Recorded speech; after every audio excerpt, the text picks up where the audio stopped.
If you ever thought about moving to Siem Reap, first of all, bold move. Second of all, do you actually know where in Siem Reap? Then you're in luck, because today I'm going to be discussing some of the best and some of the worst neighbourhoods here in this iconic Cambodian city. From peaceful streets where the loudest thing you'll hear is a distant tuk-tuk, to places where sleep is more of a suggestion than actual reality. So whether you're planning to move, visit, or just judge places from your couch, like most of us, then stick around. And let's start on a more positive note, with some of the best places, starting with the Wat Bo area. Alright, so let's start strong, because not all neighbourhoods are created equally, and if Siem Reap had a quiet, cool kid area, it would definitely be Wat Bo. In my opinion, this is hands down the best area for most people. So this area is what happens when you take everything people like about Siem Reap and remove just enough chaos to keep your sanity intact. First off, the location. You're close enough to the action that you can get to Pub Street within minutes, but far enough away that you won't hear someone passionately singing karaoke at 2 AM. And that alone is priceless. But what really makes Wat Bo stand out is the vibe. It's got this relaxed, slightly artsy, expat meets local feel. You've got boutique cafes, leafy streets, and just enough things happening to keep things interesting, without overwhelming or overstimulating you. And it's also one of the more walkable parts of the city. And if you're staying long term, this area hits the sweet spot. You'll find a mix of modern apartments, traditional homes, and some surprisingly good food options that aren't just aimed at the tourists. But is it perfect? Not quite. Prices can be a bit higher compared to other areas, and it's not completely immune to the construction noise, or the occasional random rooster alarm clock. But that seems to be a common theme among most of Siem Reap in general anyway. But overall, if you want a neighbourhood that's chill, convenient, and just a little bit classy without trying too hard, Wat Bo is easily one of the best areas in Siem Reap. And next up is Kandal Village. And if Wat Bo is the quiet cool kid area, then Kandal Village is the trendy one who drinks oat milk and somehow knows about all the places before they're even cool. So if you want a place that is Instagrammable and has a slow living vibe, then this is your spot. Tucked right in the heart of Siem Reap, this village area has quickly become the go-to spots for creatives, digital nomads, and anyone who loves a good aesthetic Instagram moment. This area is basically a cluster of cute streets packed with boutique shops, indie cafes, co-working spaces, and the kind of places where your coffee costs more, but also comes with latte art that looks like it deserves its own gallery. And the best part? Everything is super close together. It's just a short walk from the river, and major hotspots like Pub Street, so you're right in the middle of everything, which is great for convenience, but slightly dangerous for your productivity. And let's be real, this area isn't exactly built for peace and quiet. It's busy, it's buzzing, and during peak hours it can feel like everyone had the exact same idea to hang out there at once. And because it's become so popular, prices here can creep up, whether that's the rent, your coffee, or that handcrafted, ethically sourced, spiritually aligned candle you definitely didn't need. But still, if you want to be in the centre of the action, surrounded by creativity, good food, and strong Wi-Fi, this area is easily one of the best areas to base yourself in Siem Reap. Just maybe keep an eye on your wallet. Now on to the Wat Nak area, which is a place in Siem Reap that is acting cool without trying too hard. It's got that perfect mix of local Cambodian life and just enough comfort to make you forget that you're sweating through your t-shirt 24/7. One minute you're walking past grandmothers grilling bananas on the street, the next you're in a cafe full of digital nomads pretending to write novels while ordering their 4th iced latte. The best thing about this area is the vibe. It's quieter than Pub Street, but still close enough that you can make terrible decisions and walk home afterwards. You get peaceful little streets, riverside walks, boutique hotels, hidden cocktail bars, yoga studios, and enough trendy cafes to convince yourself you're becoming productive. And somehow, despite looking very relaxed, everyone here is busy doing something mysterious. There's always a French guy cycling somewhere with intense purpose, there's always somebody carrying a yoga mat, and there's always a tuk-tuk driver softly asking if you need a ride, even though you are clearly walking directly towards your destination already. It also feels more livable than some of the other areas in Siem Reap. You can actually imagine staying here long term, instead of just surviving on $1 beers and regret. There are little local markets, decent gyms, nice apartments, and enough trees that provide cover to make you forget Cambodia is basically operating inside a giant outdoor sauna. The only danger is after a week here, you start becoming one of those people who says things like, "We found this little hidden cafe," when in reality it already has 400 plus Google reviews. So relax. And now we have the Old French Quarter, or as I like to call it, Siem Reap with a European filter on it. Think colonial buildings, charming streets, and a little bit of history. Now this area, set along the river, near the old colonial buildings, this is where Siem Reap leans into its history. And honestly, it looks good doing it.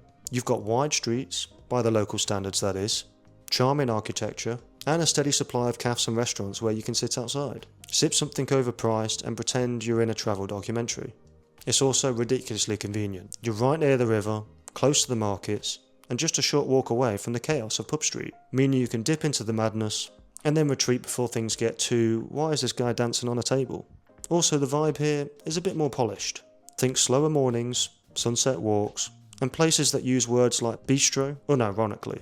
But of course, there's a catch. Because it's central and scenic, it can get busy. Like tour buses just arrived busy. And with that comes higher prices, more foot traffic, and the occasional feeling you're living inside someone else's vacation. Also, if you're expecting total peace and quiet, yeah, not quite. You're still in the heart of the city, and the city will remind you of that. Still, if you want something walkable, atmospheric, and just a little bit fancy without going full luxury, the French Quarter is easily one of the best spots in Siem Reap. But enough of the best neighbourhoods in Siem Reap. It's time to flip the script with some of the worst neighbourhoods, starting with, and this place is probably the most famous area here in Siem Reap, but also the most overrated. And of course, I'm talking about the one, the only, Pub Street. Now look, Pub Street is iconic. If you're visiting Siem Reap, you have to go there at least once.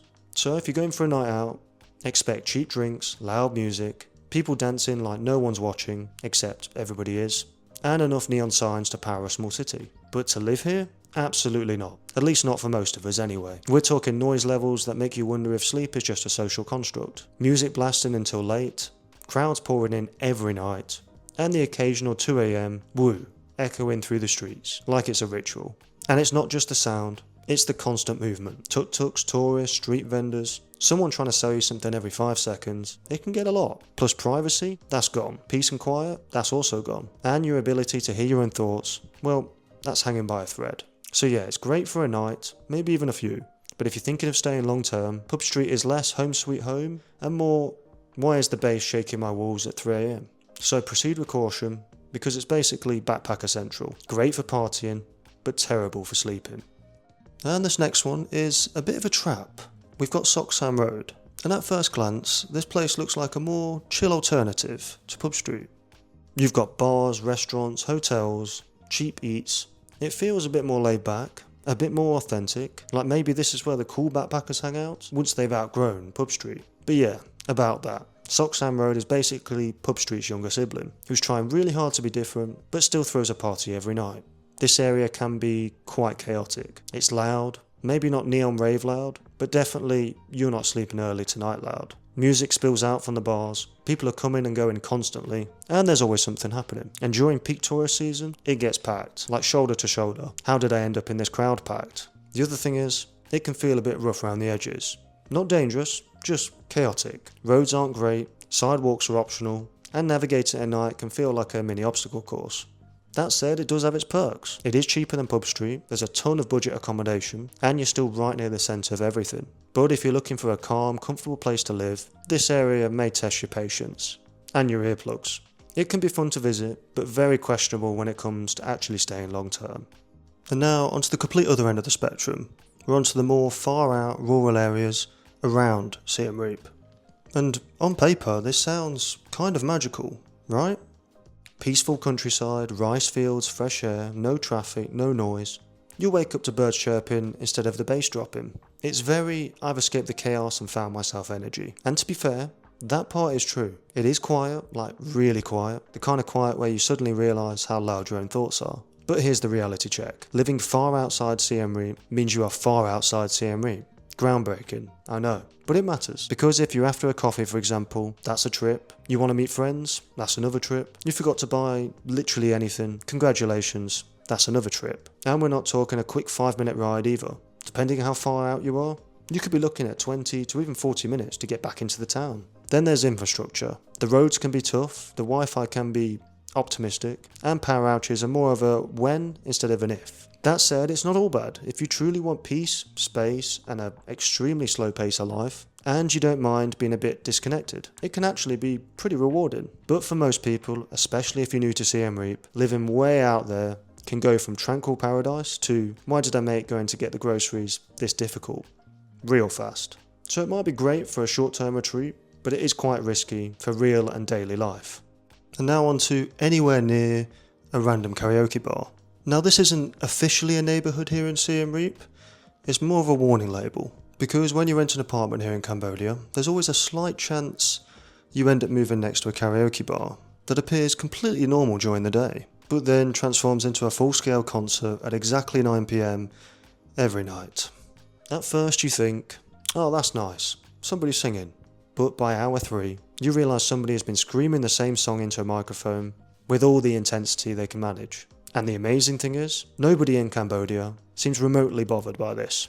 The locals sleep through it peacefully, while you lie awake at night at 1:15 in the morning, listening to distorted karaoke versions of Celine Dion echoing across the neighbourhood like it's a national emergency. The sound systems are also unbelievably powerful. These speakers were not designed for entertainment, they were actually designed to contact nearby planets.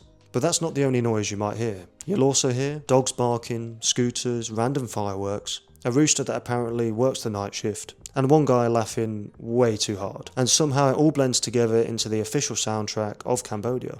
And the real danger is that you won't know you live near a karaoke bar until it's too late. During the daytime, the streets seem peaceful, quiet little cafes, children playing, gentle breeze. But then the sun goes down and suddenly your neighbour becomes the Cambodian version of Michael Bublé. So there you have it.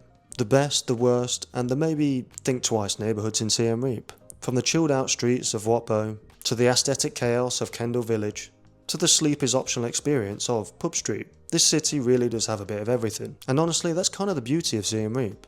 It doesn't try to be one thing. You can live quietly, partly loudly, or disappear into the countryside depending on your mood, or even your tolerance for noise. The key is just picking the right area for you, because the difference between I love it here and I need to move immediately can literally just be one street over. But that's it for today's video on the best and worst neighbourhoods in Siem Reap. If you enjoyed, make sure to leave a like, and as always, I'll see you guys in the next video.